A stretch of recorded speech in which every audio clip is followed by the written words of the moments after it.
존경하고 사랑하는 우리 구독자 여러분 반갑습니다. 여러분의 천만 라디오 천회장입니다. 이렇게 또 아침이 밝아왔어요. 6시 6시 1교시 토요일인데도 일찍 일어나는 분들이 있습니다. 참 대단한 분들입니다. 토요일 일요일날 다들 편하게 늦잠도 자고 그래야 하는데 이상하게 일찍 일어나가지고 하루를 시작하는 분들이 참 훌륭하다고 저는 보여져요. 그런 분들 보면서 저도 많은 걸 깨닫고 배우기도 합니다. 뭐 부지런해서 나쁠 건 없어요. 나쁠 건 없고 항상 차례장과 함께 했으면 좋겠습니다. 간혹 제가 이야기를 많이 해요. 어떤 이야기를 하냐면은 제가 무슨 뭐 어느 정치인, 특히 정치 관련된 이야기, 일단 정치 관련된 이야기 잘 하는데 이 투자를 하다 보면 정치인들이 간혹 얽히는 게 있어. 정치인들 뭐 그러니까 결국은 뭐냐, 국힘당, 뭐 민주당, 그러니까 뭐 우냐 좌냐 뭐 그런 거죠. 뭐 국힘당 뭐 어떤 특정 뭐 인물이 나와가지고 개판을 치면은 저는 막 뭐라고 합니다. 많이 당연히 이제 민주당 쪽에서도 어떤 특정 인간이 나오면 개판을 친다고 하면은 문제를 일으키면은 저는 비판을 해요. 뭐 비난하기보다 비판을 하는데 우리 구독자분 모르겠어요. 그러니까 천 회장의 그런 그 뭐냐 의도와 그 핵심을 말하는 핵심을 잘 모르는 것 같아. 저는 뭐 자도 아니고 우도 아니고 그런 건데, 뭐 예를 들어서 뭐 국힘당에 있는 사람을 까면은, 예를 들어서 깠다고 하면은 이 사람은 뭐 결국 뭐냐, 이거 좌쪽 아니냐, 좌파니냐 막 그런 식으로 얘기하는 것 같고, 또 민주당에 있는 사람을 딱 까면은 또 꼴통 보수 아니냐 뭐 그런 식으로 얘기하는 사람이 있어요. 난 그렇게 얘기하는 사람이 도대체 이해를 못하겠어. 이게 바보 아니야? 아직까지도 천 회장의 그런 의도와 마인드와 그런 말하는 그 뉘앙스를 파악을 못하는 그런 부류가 많다는 게 참 한심스럽습니다. 제 영상 최소한 한 1,000개 정도만 들어서도 대충 천 회장 어떤 사람이라는 걸 알아야 할 텐데, 아직까지도 천 회장이 말하는 그런 핵심을 키포인트를 못 잡고 엉뚱한 댓글에 달고 있는 사람이 있다는 자체가 보면은, 야, 세상에는 별의별 인간들이 다 있구나 하는 생각이 들어요. 또 어제 보니까 또 그 항공기야, 그러니까 제주에서 대구 가는 그 항공기였는데, 아시아나 항공기에서 이 옆에 보는 그 비상구라죠, 비상구. 이 비상구 문을 왜 잡아당겨 가지고 문이 열려버렸어요. 문이 열렸어, 착륙할 때. 그러면 이 바람이 엄청나게 들어오겠지. 잘못하면 빨려 나갈 수도 있고 하는데, 아니 도대체 아무리 호기심이 있다고 한번 하더라도 이 비상구 문을 연다는 자체가 이거 완전 또라이 아닌가 하는 생각이 듭니다. 이게 고의적인 건지 아니 멍청해서 그런 건지 뭔가 조사해 보면 알겠지만은, 이렇듯 사람은 내가 볼 때는 참 미스테리해요. 미스테리하고 별의별 인간들이 다 있다는 거죠. 천만 다행이에요. 이 착륙하는 과정이라서 한 상공 200m 되는 것 같은데, 예전에도 상공 뭐 한 1km에서 한 상공 1,000만 m 정도 됐을 때 문을 열었다고 생각해봐. 다 빠져나갔을 거야. 다 튕겨 나갔을 겁니다. 응? 생각만 해도 참 끔찍하죠. 끔찍합니다. 앞으로 이런 일들이 좀 없을 것 같고, 우리 특히 이제 우리 객실에서 이제 통제하는 뭐 스튜어디스라고 하나요? 이제 스튜어디스나 이제 그 객실에 있는 그 안내 요원들이 좀 정신 좀 바짝 차리고 통제를 해야 할 것 같습니다. 이 생각지 못하는 인간들이 나타나가지고 엉뚱한 짓을 하니까 그런 일들이 발생을 했던 것 같습니다.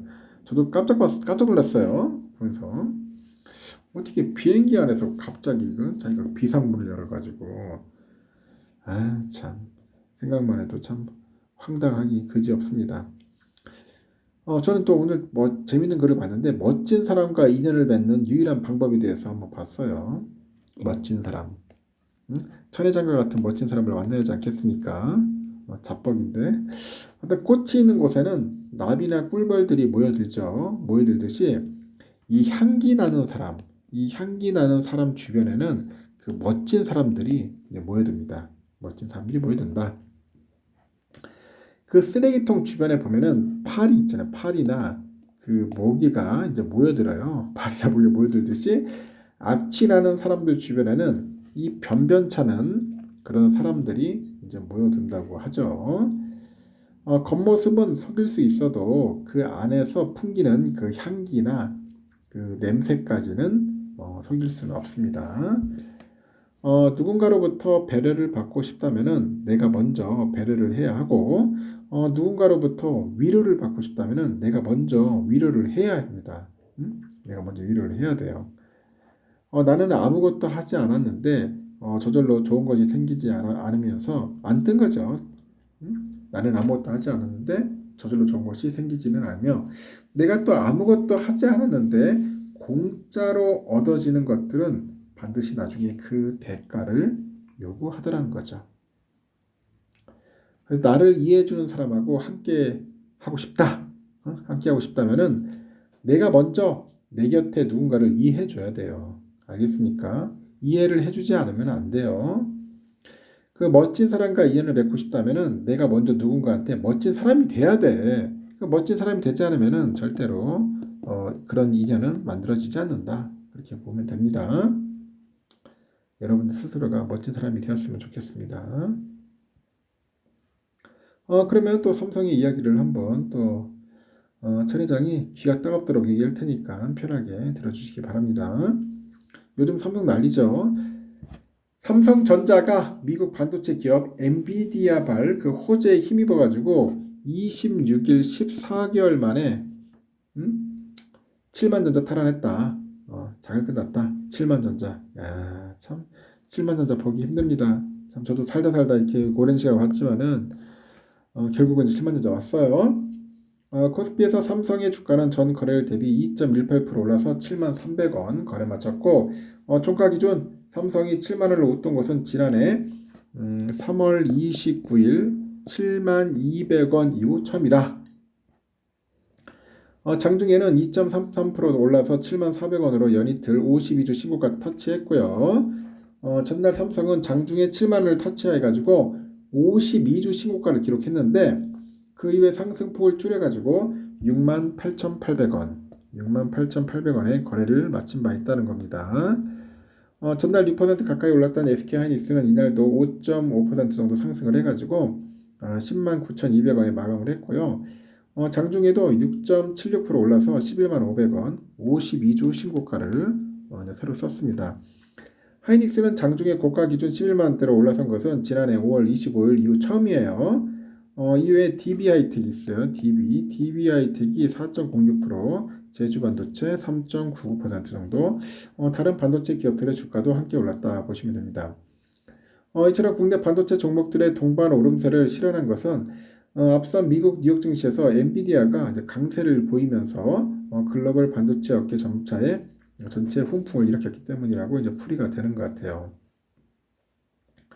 엔비디아는 가이던스 서프라이즈를 발표했고 지난 24일 뉴욕 증시 그 시간에 거래에서 27%가량 폭등한 후에 이어진 정규장에서도 24% 이상 급등을 했고, 미국의 다른 반도체 기업인 AMD라고 있어요. AMD. 이 AMD도 한 11.16% 정도 상승을 했고요.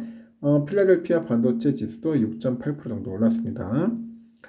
최근에 반도체 종목들이 2차 전지 업종의 바통을 이어받아서 국내 증시를 주도하는 분위기인데, 유안타증권 따르니까 반도체 업종은 이날 6.6% 올라가지고 국내 주가 상승 전체의 77%에 기여를 했다.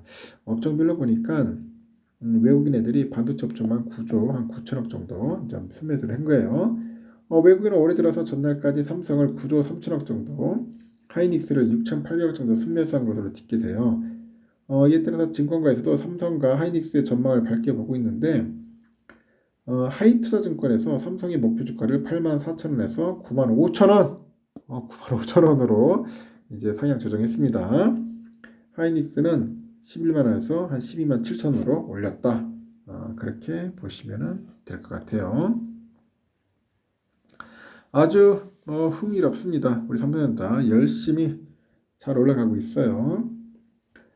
삼성이 이제 14개월 만에 7만 전자의 명성을 찾았는데, 그 하이닉스는 외국인 그 역대 최대 순매수에 힘입어가지고 장중에 11만 원대까지 치솟더라고요.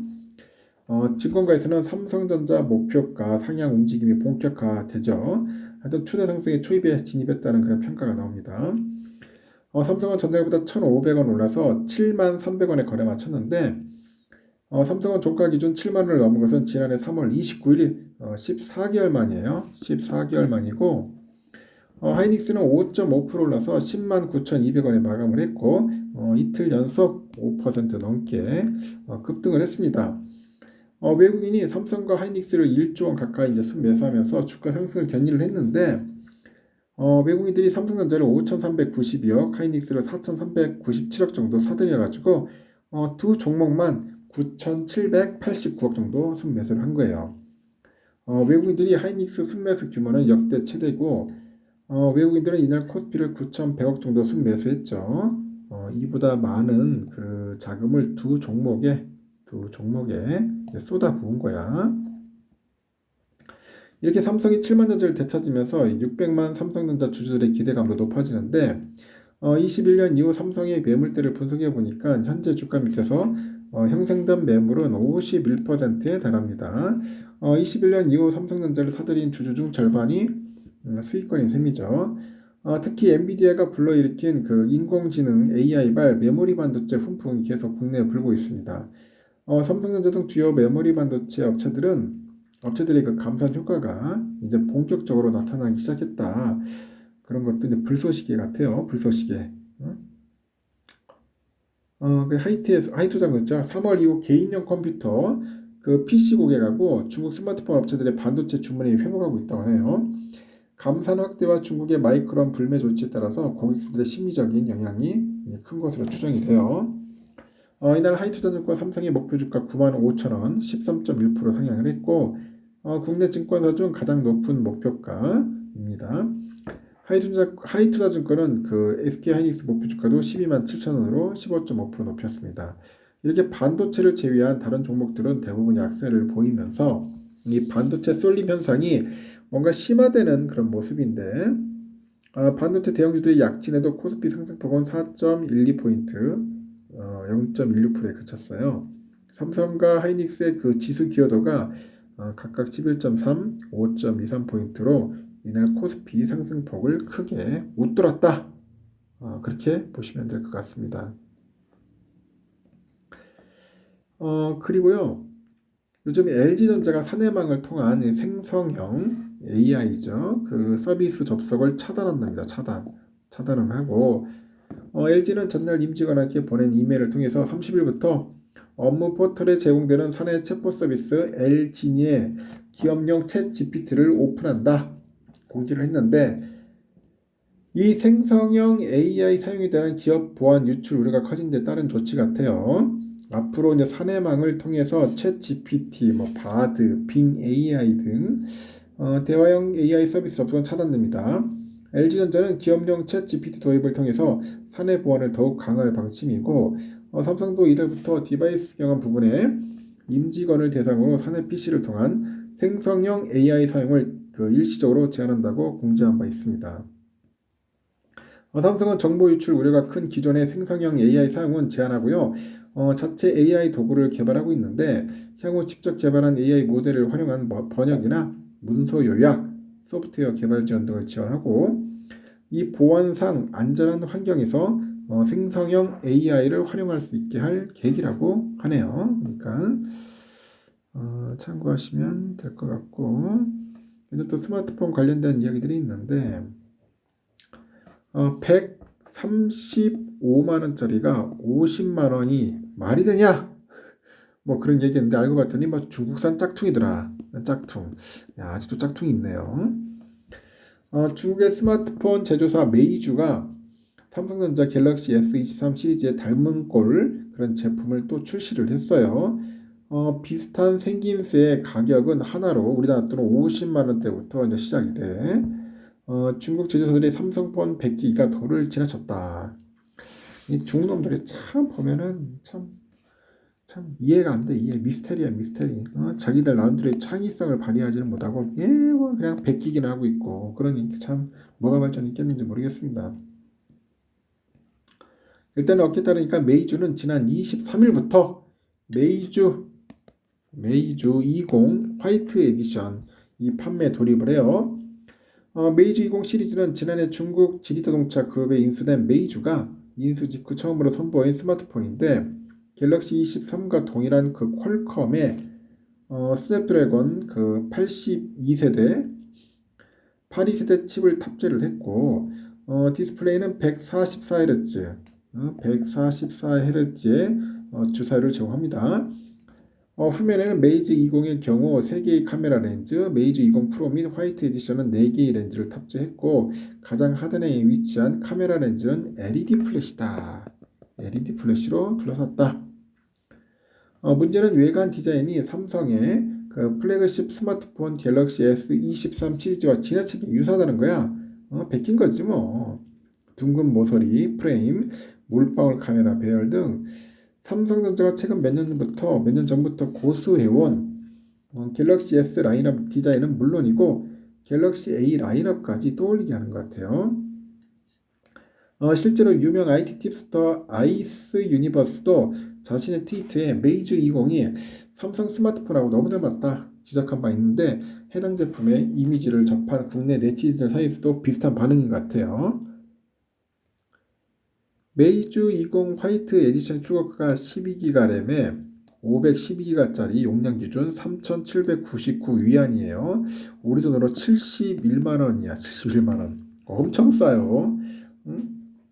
256기가 용량의 그 경우에는 하나로 59만원에 불과한 거야. 이렇게 유사한 디자인의 갤럭시 A13 기본 모델이 115만원부터 시작하거든요. 이것을 상기한다면은 상당히 저렴하다. 상당히 저렴하다. 그 메이즈가 타사 제품과 유사성 논란에 휩싸인 것은 이번이 처음이 아니야.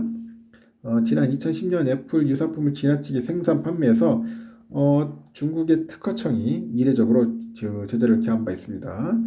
그럼에도 2015년 애플 아이폰 6 플러스와 흡사한 메이즈 프로 5를 출시해서 또 한 번 더 모여났다. 진짜 중국 놈들 참 징글징글하다. 징글징글해. 짝퉁의 중국. 이런 소식이 있었습니다. 일단 여기까지 하겠습니다, 여러분. 오늘 좋은 하루 보내시고 토요일이에요. 토요일은 아주 신나게 즐겁게 보내시길 바라겠습니다. 다음 시간에 또 뵙도록 해요.